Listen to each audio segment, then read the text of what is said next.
안녕하십니까.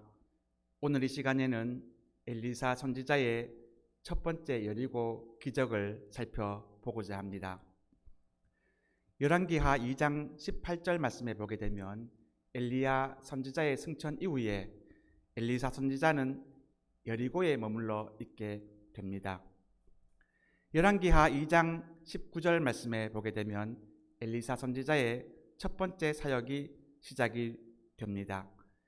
여리고에 머물고 있는 엘리사 선지자에게 들려진 말은 여리고의 물이 좋지 않아서 농사가 잘 되지 않는다는 것이었습니다.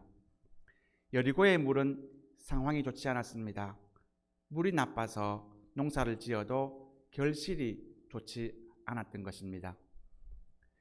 엘리사 선지자는 특이한 일을 준비하게 합니다. 소금을 준비하게 해서는 소금을 새 그릇에 담아오게 합니다. 엘리사 선지자는 사람들이 가져온 준비된 소금을 기도하면서 물 근원에 던지게 되는 것을 보게 됩니다. 엘리사 선지자는 말을 합니다. 이제 물을 고쳤으니 죽음이나 열매 맺지 못함이 없을 것이라고 여리고 사람들에게 이야기를 합니다. 엘리사 선지자의 사역의 첫 번째 기적은 이렇게 여리고의 물을 고치는 일로 시작되는 것을 볼 수 있습니다. 출애굽 당시에 홍해를 건넌 후 모세가 이끄는 이스라엘 백성들에게 처음으로 하나님이 보여주신 일은 마라의 쓴물을 고쳐주신 일입니다. 출애굽 당시에 이스라엘 백성들이 홍해를 건넜지만 목이 말라 마실 물을 찾고 있을 때였습니다.